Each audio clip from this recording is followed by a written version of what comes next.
You buy a pair of socks, that's 2 socks. You buy a pair of Bombas socks, that's 4 socks. Because one purchased is one donated. Socks are the #1 most requested clothing item in homeless shelters. So when you buy a pair of super comfortable Bombas socks, you're also donating a pair. Bombas customers have powered over 150 million donations. So Bombas would like to thank you 150 million times. But we only have like 30 seconds. Go to bombas.com and use code AUDIO for 20% off your first purchase. That's BOMBAS.com and use code AUDIO at checkout.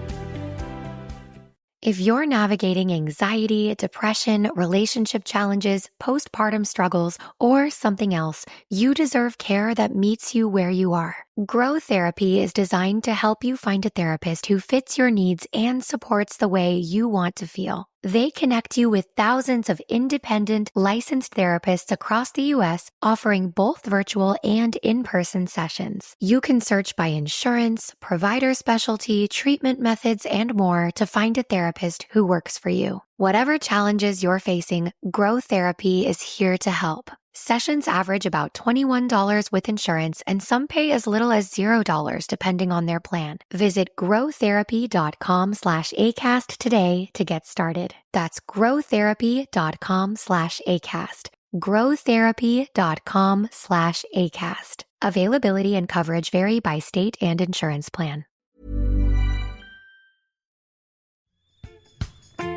Welcome to Sober Awkward Top 10s, your weekly dose of 10 things you didn't ask for, but you definitely need.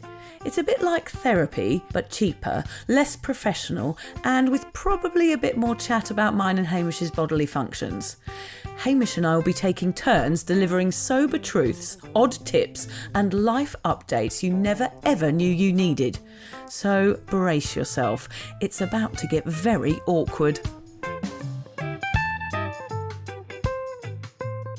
Hello and welcome to this week's Top 10 episode. Thank you so much for clicking on me. Clicking on me. Sounds slightly strange. Anyway, in this week's episode, I am basically going to set you the top 10 challenges that I would like you to tick off one by one during the early stages of your sobriety.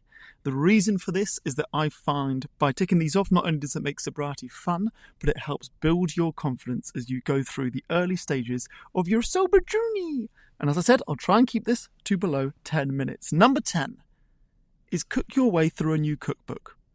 I know that sounds strange. Maybe you're a chef anyway. I was certainly not a chef. Maybe the worst chef I know and many of my friends know. The sober me has had a bit of a culinary rebirthing.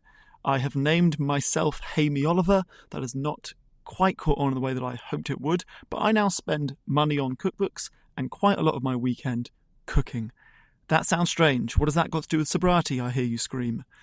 As soon as you become more conscious of what you're putting into your body from an alcohol perspective, I feel it rolls into what you're putting into your body from a cooking and food perspective.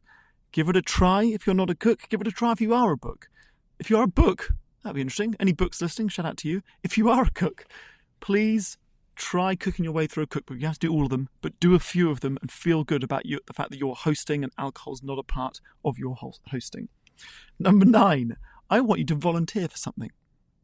I know that might sound strange, but I find giving back, and this is why it's such a pillar of AA, which I'm not a part of, but giving back and helping others feels great. I think you know that in yourself, and it's not always easy to feel great when you're an overdrinker. So anything that can help feed the beast that is feeling great and self-confidence, we want to feed. So please do see if you can find a cause that you're passionate about that's local. It doesn't have to be all day or all weekend, even just a few hours. See if you can do something to give back. Number 8, and I know I've said this before and I know you might hate me for saying it, but I want you to try an ice bath. Bear with me. There is method to my madness. I want you to start off by having a cold shower. You can do it at the end of a hot shower just for a burst. And then I want you to safely and slowly progress to getting to the point when you're having an ice bath. Why? It is to do with dopamine. I don't want to get into too much because I've only got 10 minutes, but dopamine effectively makes you feel great. You get dopamine hits when you drink alcohol. Without it, we need new dopamine hits. Cold water is pretty much the greatest dopamine hit you can get. You will feel amazing and you will feel smug for having overcome a difficult challenge. Please let me know how you go with that one. Number 7, I want you to host a sober get-together. This doesn't necessarily have to be with lots of sober people, like a breakfast or a cafe meeting, but you could host an event at your house where alcohol is not a part of it. I actually did this just yesterday. I hosted a lunch at my house with friends of mine that do drink, and I only served non-alcoholic drinks. We had non-alcoholic bubbles because we were celebrating something, and we had non-alcoholic beers. They're not for everyone, but it was fun to do an event where alcohol had no place there. I want you to do the same and see how you feel doing it. Number 6, I want you to learn a new skill. Anything. I did a bit of gardening, I did a bit of cooking, I got into breath work, I got into ice baths. You don't have to do anything as exciting as that. You could do something, well, I say exciting, gardening. Anything at all, but something that the drinking you would never have done, figure what that is and do it. And let me know how you get on. Number 5, explore a new local spot.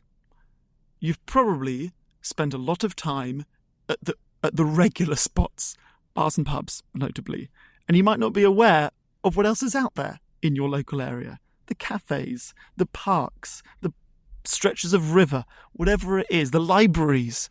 I want you to see if you can find 3 new local spots in your area. And hey, if you live in the middle of the bush or in the middle of the countryside, find a beautiful part of the countryside that you've not been to. All right? I do think anyone can do this one. I just want you to reframe what is out there and how you can fill your day when you're not in a pub or bar or hungover crying underneath your duvet on your couch. At number 4, and I want you to be slightly careful with this one, but I want you to explore which non-alcoholic drinks work for you. Only do this with regards to like a non-alcoholic beer or wine once you feel ready, because it can be a trigger. But if you feel like you are ready, explore. I've tried non-alcoholic spirits, bubbles, wine, beer. Quite often I just drink sparkling water. I'm more than happy with that. Maybe with a dash of something equally dull like lime cordial. But have fun playing around with it. Every Christmas now, I actually make 3 non-alcoholic mocktails for any other non-drinkers that are there at Christmas with me. I have quite a lot of fun doing that as well. I read it off a recipe. It's kind of like a cookbook thing. Have a play around. You're going to spend a lot of your time drinking non-alcoholic drinks now. So figure out which ones work best for you and go for it. All right? It might be that you don't need them. And if you don't, credit to you. For me, they help me blend in and be invisible at a party and not feel like a complete fruitcake in a pub ordering an apple juice. Number 3, again, one that you might want to wait until you've got a reasonable level of confidence to do. Go dancing. Now, if you hate dancing, you don't have to do this one. But I was very aware when I went sober that I would feel self-conscious dancing. And I wanted to take safe baby steps back into dancing because I had a few weddings in the first few months of my sobriety. I did that by finding sober raves or finding local dance in the dark events. There's lots of different companies that do it. I love dancing. It makes me happy. I'm as bad as you can be at dancing, but that's not the point. If you feel the same way, go for it. Go to a sober rave, go to a sober festival, go to a dancing in the dark event and just feel what it feels like to do it, because I find it quite liberating and still plenty of fun. And then it meant when I did eventually dance in front of loads of people at a wedding and all of them were drunk, I didn't feel like quite as much of a tit as maybe I would have done if that had been my first time on a dance floor. Number 2, I want you to meet a stranger. We only, I feel, kind of meet strangers when we're drunk or tipsy for a big chunk of our lives, particularly if we're overdrinkers. And meeting a stranger sober, and I'm not just meaning like the bus driver or the person that serves you coffee, but actually like approaching someone and having a conversation whilst you are sober and you're not hitting on them and they're not, like I said, someone serving you something, is quite a big step in sobriety. I did this by buying a free hugs t-shirt and standing in a busy shopping centre on a weekend when it was raining. And I also did it in front of Buckingham Palace and just welcoming strangers that wanted to speak to someone who's wearing a free hugs t-shirt. You don't have to do that. It wasn't particularly COVID friendly and we weren't long out of lockdowns, but it worked for me and I felt good that I could converse with people without booze. And actually, interestingly, I met a lot of sober people doing that because, they're like, why are you wearing the t-shirt? I said, I'm newly sober and I do a podcast and I want to see if I can do it. And, lots of them were also sober or trying to get sober and wanted to share something quite personal with me, which I found beautiful. finally, my number one challenge that I'm trying to set you in your early days of sobriety is to conquer a 30-day fitness challenge. I am not telling you to go and run a marathon or a half marathon. That is not the kind of podcast that we are. We're the kind of podcast that want you, in early sobriety, to buy a new pair of walking shoes. And I want you to leave those shoes by the front door so it's bloody easy to put them on. You see them every day. And I want you to go out, if you can, every morning for 30 days, no matter what the weather is, and do a little bit of exercise. There is so much scientifically backed evidence that exercise is one of the greatest things you can do in sobriety. I interviewed one woman who said it's literally better than any medication I can prescribe. It's just doing a little bit of exercise. You don't have to run a marathon. Do yoga, join a class, sign up to something, do some push-ups. But really, I understand that people are stressed with time and commitments, and maybe just doing a walk every day would be great. Vic uses those walks as rage walks, where she basically gets away from the family and can vent and get rid of some of that pent-up anger and frustration that often comes with being the parent of 3 children. You might want to do the same. It's certainly better than hitting the bottle, or healthier anyway. Please let me know if any of those helped. I hope that you find it as satisfying to tick them off one by one as I did, and you will reap the rewards that comes with building your confidence as you knock each of them off your list. Thank you for listening. Good luck. Go for it. If you're questioning your relationship with booze, you're struggling to moderate, or your hangovers are causing anxiety, it might be time to reach out for some support. Yeah, just talk to a mate about how you're feeling, contact a local doctor, find an AA or sobriety group. Vic's got one. Yeah, just head to www.cuppa.community. Remember, if you're questioning yourself, it might be time to seek support. Even though this journey can be awkward, it is definitely worth it. And if you've enjoyed the Sober Awkward podcast, don't forget to review it, rate it, and share it with your mates. They have to share it with their mates? Yeah, of course they do. I'm not doing this for nothing, Hamish. Bloody hell. How do they share it? I don't know, just write it on the document.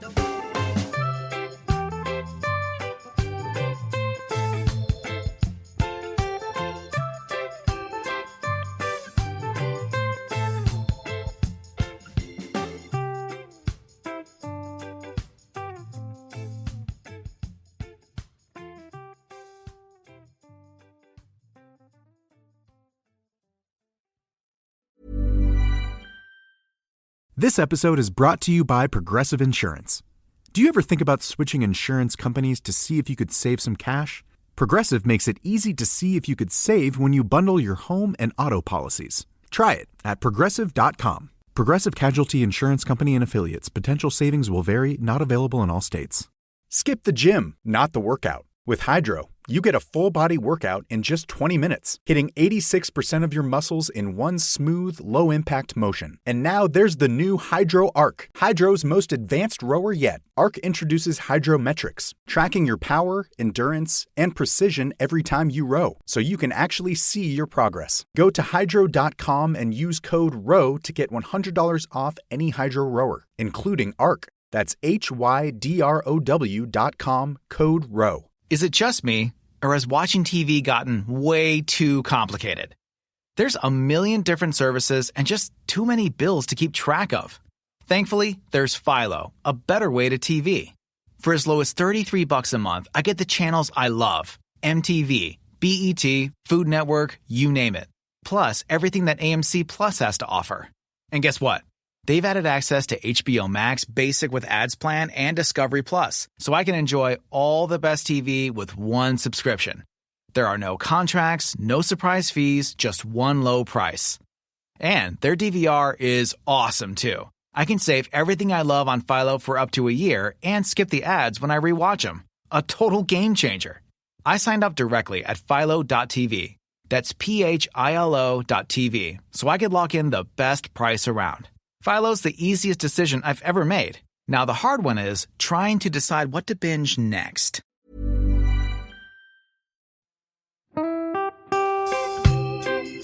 So, as you probably know, my comedy memoir, 1,000 Wasted Sundays, is officially out. all my magnificent fuck-uppery in one awkward hit. If you'd like to get your hands on a copy, it's now available from all good bookstores. We always say all good bookstores, don't we? Yeah. Are there bad No, bookstores? it's probably ones with moody sellers. Oh yeah, really Yeah. depressed librarian folk. Yes, Okay, yeah, good. yeah. So there are probably some, but we're only storing it in the good ones. It's only made it into the goodies.